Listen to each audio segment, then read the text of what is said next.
Students, this is a new lesson, gravitation. So this is a part of astrophysics. So this is one of the interesting topic in physics, not only in PUC, even for some children, students who want to become scientists. Been a great interest always in the motion of these planets. Why? Because some people believe that the motion of these planets change their destiny. So that is astrology. So now, because of this, most of the people in the olden days, they used to observe the motion of these stars in the sky, the motion of these planets. Nowadays, we cannot see planets directly with our naked eye, and sometimes we can see the Mars. But previously, around 1,000 years or 2,000 years, 10,000 years back, people were able to see the planets in the sky directly. Not all the planets, so they observed motion of some of the planets. So it is because of the less pollution in those days. And now, if you take this gravitation, this is about motion of planets, study of motion of planets, especially our Earth.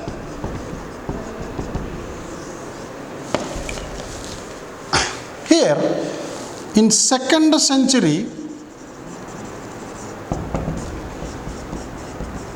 Ptolemy proposed one theory about the motion of planets. So this is called a geocentric theory. So what is geo? Geo means earth, the earth. So according to Ptolemaic theory, or also called geocentric theory, the earth is at the center of this universe. All other planets, including the sun and other stars, revolves around the earth. So this is the earth. All the planets are revolving around the earth.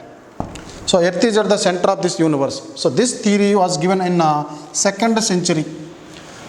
But most of the people believed this theory till a new theory was proposed in the 16th century by Nicholas Copernicus.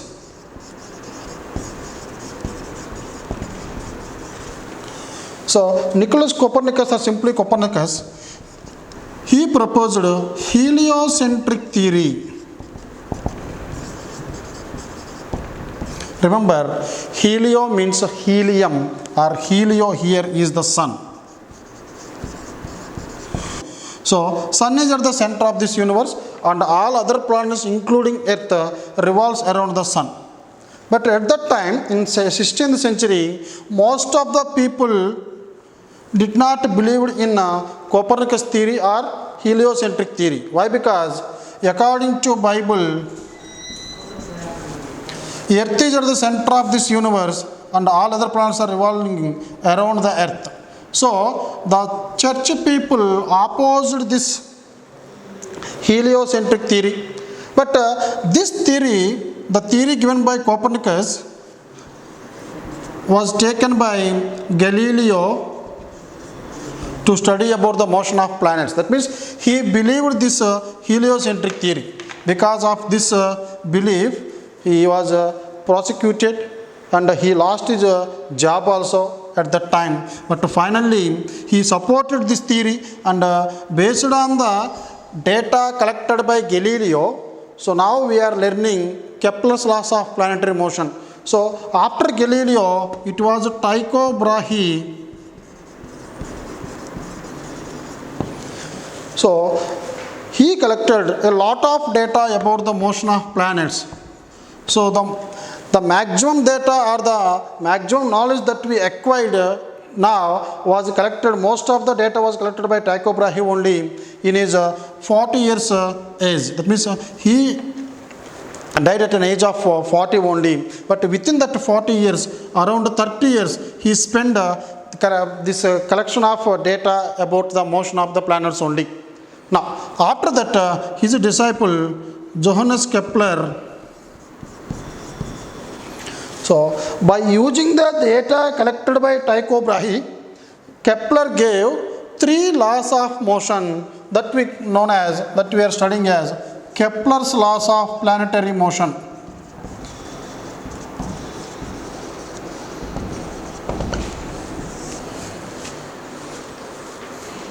So before learning about Kepler's laws of planetary motion, even our Indian astronomer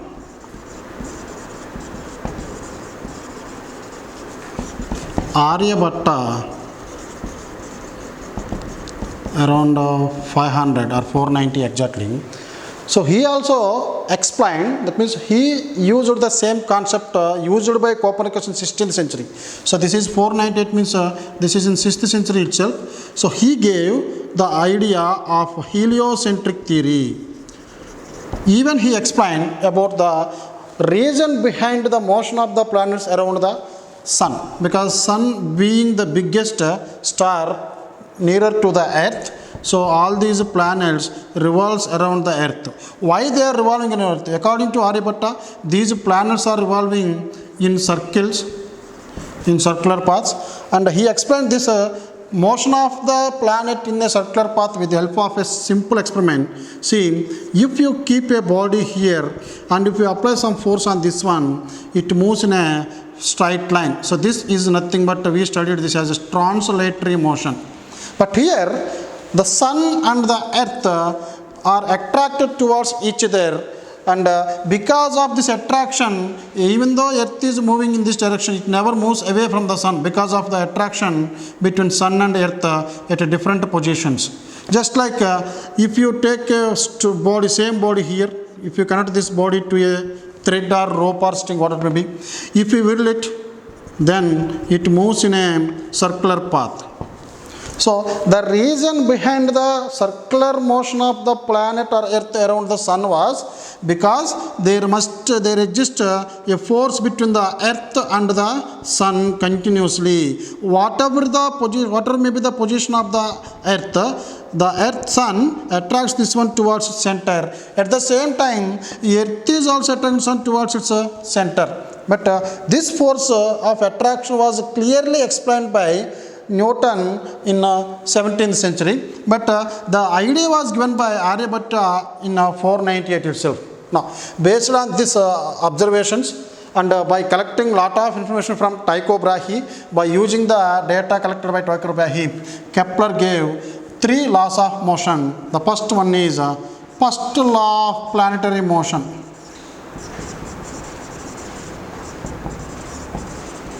This is also known as law of orbits. So what is this law of orbits? According to first law, every planet revolves around the earth in elliptical orbit, not in circular orbits. So before Kepler, most of the scientists or astronomers thought that the path of this one was circle, but afterwards, by collecting the data from Tycho Brahe as well as Galileo, so Kepler gave that every planet revolves around the sun, with the sun is at one of its foci. So what is this foci? So this is 2 points. This is F1 and F2. F1 and F2 are called foci, the plural, and F1 is called focus. The plural for this one is foci. Okay. Now, how to draw this ellipse? Now, if you want to draw this circle, what we have to do? Keep a pen here, connect a thread here, and keep your finger at the end of the thread. And by using this one, you just move your finger, then you will get a circle. That means circle will have only one center and fixed distance from the center. That is, circumference will have a fixed distance from the center. So this we call it as a radius. Similarly, if you want to draw one ellipse here, to draw one ellipse, we don't want one center. One center is not sufficient. This is the center of the ellipse only. But we need 2 points through which we can draw the ellipse. Here what I am going to do, I am going to keep 2 nails, or if you fix 2 nails here, so this is first nail, second nail. So keep a thread about this one like this, a loose thread like this. Now keep your finger and extend this one, taut this one. So it will come like this. Previously it was loose, now it is a taut. That means with high tension. Now if you move your finger around this two fixed point, you will get an ellipse. That means what I can say, if it is F1, F2, if it is P, so this is this R1, this position vector is R2. So R1 plus R2 is always constant. Now if you move your finger from P to Q, so here also this is Q, this is R1 dash, R2 dash. The sum of these two position vectors of this point on the circumference is always constant. So that is the point that you have to remember in case of this ellipse. Similarly, if you take this ellipse, this is A, this is B. AB is called major axis, and this is C and D. CD is called minor axis. And if you take this point of intersection of the two axes as O, center, O is the center of ellipse, then OA, this is called half of the major axis. We call it as a semi-major axis.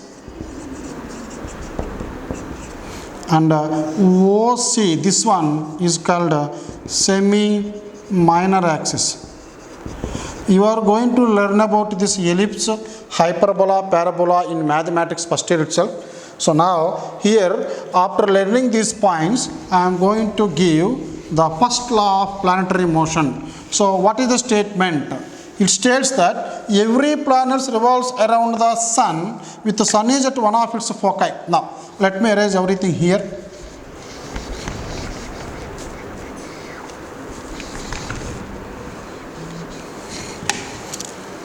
Now this is the major axis, this is the minor axis, and somewhere here we need to assume that the sun is present at one of its foci, because we have two foci, F1, F2. So let us say this is the position of the sun. So for our earth, if you take our earth, let us say earth is revolving here. So earth is revolving in this elliptical orbit. So this is the position of earth on one particular day. So in this problem, in this diagram, sun is at left foci of this ellipse. Now what about the Mercury? Now if you take Mercury here, somewhere here, you can see this is the major axis, this is the minor axis, this is the foci. So the position of the sun for this elliptical orbit is this one, and sun is present at one of its foci. Now if you take the elliptical orbit of Jupiter like this, now you can see this is the major axis, this is the minor axis, and this is the foci for this big elliptical orbit. And as the orbital radius is more or size is more, so the sun is present at one of its foci. So because this is the second foci for this one. So now I am going to write the statement here based on this one. First law of planetary motion: all planets revolves around the sun with the sun being present at one of the foci.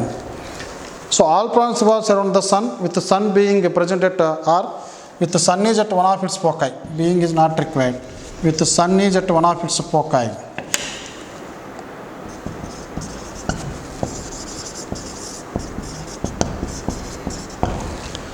So this is the first law of planetary motion, also called orbitals. So this tells that the shape of the orbit is not circular. So this is a elliptical.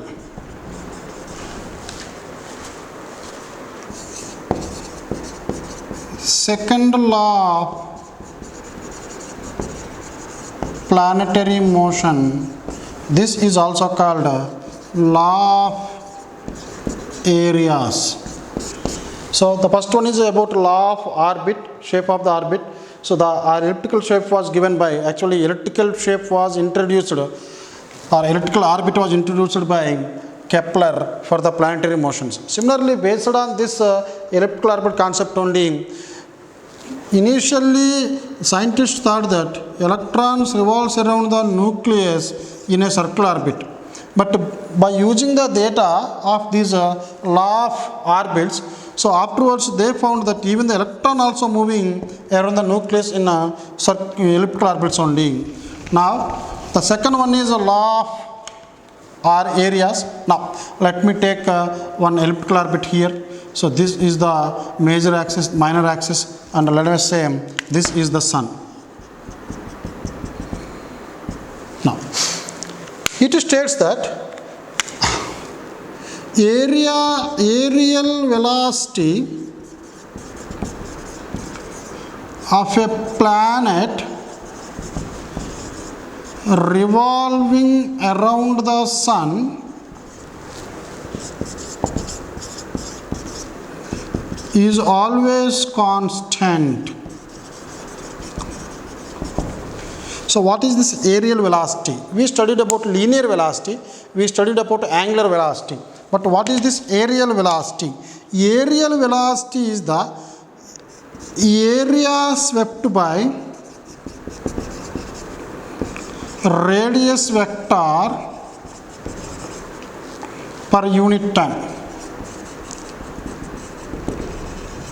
So what is this radius vector? What is this area swept by radius vector, and what is this aerial velocity? Let me explain this one. First of all, let us say this is our sun and this is our planet Earth. We know that these two attract with each other, that is according to law of gravitation, these two attract with each other towards the center. So what is the direction of the force between these two? This force is called gravitational force, always acts along the line joining the two bodies. Here this is Earth, this is the center of sun. So these two attracts along this line. This is the only force that exists between these two. No other forces acts between these two. So this is a gravitational force. Similarly, what is the radius vector between these two? The line joining the sun with the planet is called radius vector. Radius vector is the line joining the sun with any planet, is called radius vector. Remember students, for a circular orbit, radius vector is constant. Magnitude of the radius vector constant, but its direction continuously changes. Here, for this one, the radius vector r bar, its magnitude changes as well as its direction also changes. Now you see, this here magnitude is this much, but when the planet comes to this point, magnitude changes, its direction also changes. When the Earth comes to this point, this is a radius vector. So the radius vector of any planet is not constant either in magnitude or in direction. So the line joining the sun with the planet is called radius vector, and this vector is acting in this direction. So according to this, what is the torque produced by this force at the center of the Earth? So we know that the torque tau is equal to r bar cross f bar, which is given by rf sine theta, because this is tau bar. So this you can write, r is equal to distance between the Earth and the planet. So let me take r. F is the force of attraction between these two. Let me take it as F. But what is the angle between r and F here? R is acting in this direction, F is also acting in this direction. The angle between these two is 0. So torque experienced or torque acting at the sun, it will become 0. We studied in the previous lesson that whenever no torque acts on a system, when tau is equal to 0, tau is nothing but dl by dt, this is 0, so L is constant. That means L means angular momentum, I omega is constant. This L also can be written as L is equal to mvr, this is also constant. We know that the mass of the planet is always constant. Here mass m, here mass m. In any position, mass of the planet remains constant. So we can, from this we can write Vr is equal to constant. So from this we can write V1 R1 is equal v2r2. That means the product of the velocity of the planet and radius vector is always constant. So when here is constant, we can write v inversely proportional to r. That means if the radius of the magnitude of the radius vector is lesser, the velocity of the planet will be more here. Now let me take some points here. So this is point P, this is point A, and this is the sun. Here SP is the shortest distance between the sun and the planet. So this is called perihelion. This distance is called, it is named as perihelion. Then what about SA? SA, it is called ephelion. Now, when the earth reaches this point P, then the radius vector will be least. The velocity of earth, this is R1, this is V1. V1 will be more. So in competitive exams or even in PUC exams, they may ask you, where does earth have more velocity? In options they may give perihelion, ephelion, anywhere, none of the above. So answer is more velocity when the radius vector is less. So radius vector is less means it must be perihelion. But in PUC they may ask you this question like this: at what position the velocity of the earth will be minimum in its elliptical orbit? While rotating in elliptical orbit, when it reaches this point ephelion, then this will be maximum radius and minimum velocity. So earth has minimum velocity here as a radius is maximum, and earth has maximum velocity here as a radius vector is a minimum. Here the statement is area swept by radius vector per unit time is constant. So area swept for unit time is called aerial velocity. How to find this aerial velocity? Now, if you consider the same diagram there, here in this case, this is our elliptical orbit, this is the major axis and minor axis, this is the position of our planet, and this is the position of the sun. Now, the line joining these two is called radius vector. Let us say if planet moves from this point to this point, or let me take the position of the planet not there, at perihelion here. So this is the position of our earth. After some time, so with a small interval of time, so let us say this time interval is dt, the position vector has changed from this position to this position. So this is r, and this is the displacement of this planet within a small interval of time. Let me take the time as dt. Now, what is the area swept by the radius vector? In this diagram, this is the initial position vector, this is the final position vector r dash, and this is the area swept by the radius vector.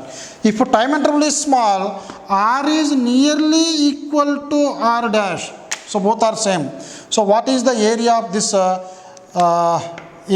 this one swept by this radius vector? So I am going to take, as it is very small time, area generally denoted with the letter A, but here I am denoting this with the dA, that is small area swept by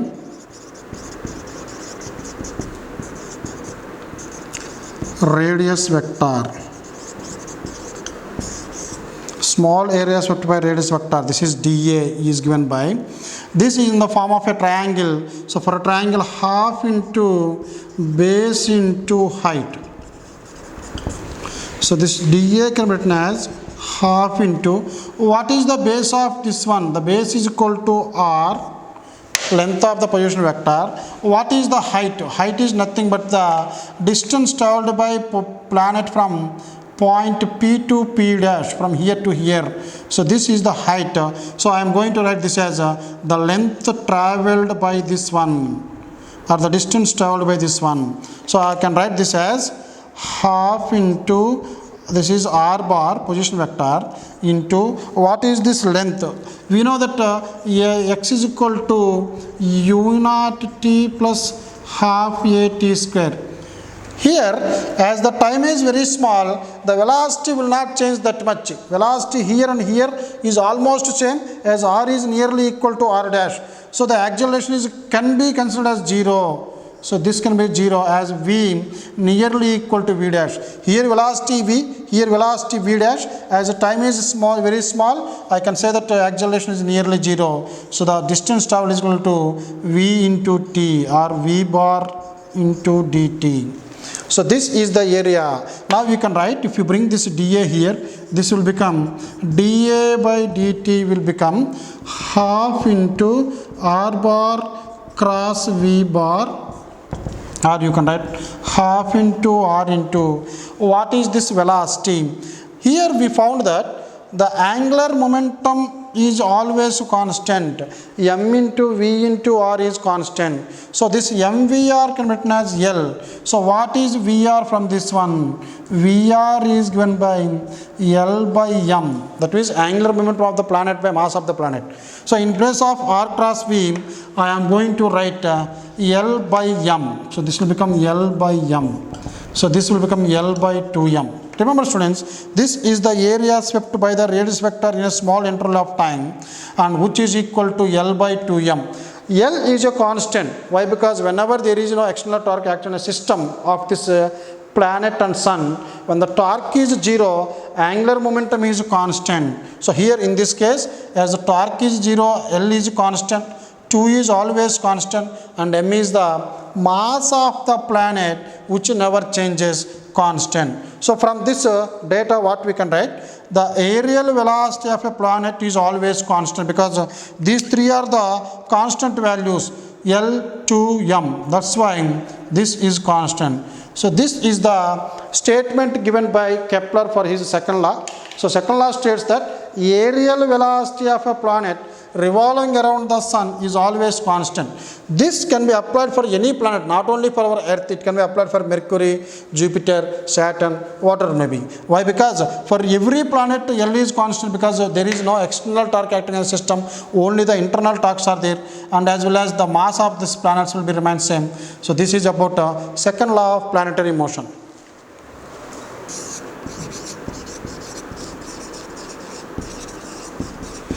Third law of planetary motion, also called law of periods. So this is about time period. So what is the time taken by a planet to complete one revolution around the sun? So even Kepler found this relation between the time and the mean distance between the sun and the planet. Why? Because the distance between the sun and planet is not constant. Mean distance means, let us say this is R1, R2, R3, R4, R5, R6, R7, R8, R9, R10, like this. If you add all these, so finally you will get R mean, which is equal to R1 plus R2 plus R3 and so on, Rn by n. So this is called mean distance. So now in this statement, it states that the square of the time period of a planet, square of revolution, the square of a time period of revolution of a planet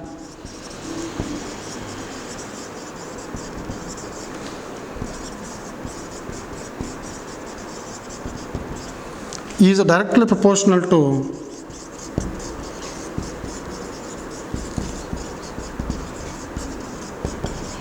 cube of the mean distance, cube of the mean distance between sun and planet.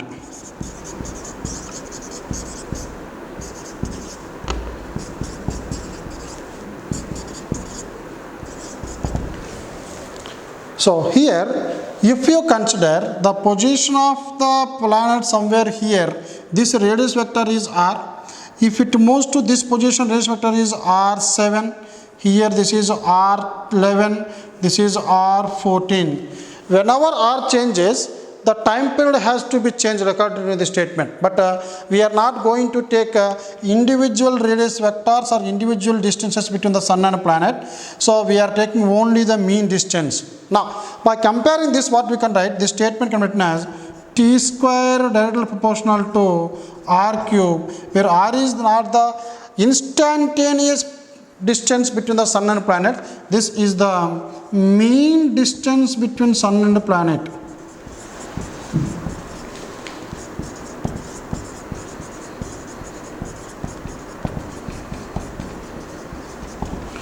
So according to this t square directly proportional to r cube. We are going to learn about this in detail after discussing about Newton's law of gravitation. Why? Because to find this relation, we need to use Newton's law of gravitation after finding the orbital velocity of the planet. Why? Because to find the time period, t is equal to 2 pi r by v. So this we know, this is general formula. Time period is equal to total distance covered is nothing but circumference, where r is the mean distance by v. V is the orbital velocity. We know that orbital velocity is also not constant. Why? Because according to second law, the angular momentum of this planet is constant. It obeys a law of conservation of angular momentum. So we are from this is constant k, v inversely proportional to r here. So based on this one, velocity is also changing. When we are taking the mean distance, and accordingly we have to take the mean velocity here. So this is the mean velocity. We call it as a orbital velocity. We call this as orbital velocity. So in this lesson itself, we are going to find out how to find the orbital velocity of a planet. So based on this one, after substituting this value, we will get this value, this relation between t and r cube. So this is about third law of planetary motion. Here, this t square general to r cube means there is a relation between these two. T square is equal to k r cube. So k is equal to t square by r cube. So what is this k value? This constant value. This value is constant for any planet and the sun. So here this is 2.94 into 10 power minus 34 t square by r cube. T is time measured in years or hours or minutes or seconds. But if they measure this time period in years, so you will get 2.94 minus 34 years square, because time square by r cube, and distance between these two is measured in meters only. So this is a meter cube. So this is a t square by r cube value for any planet in our solar system.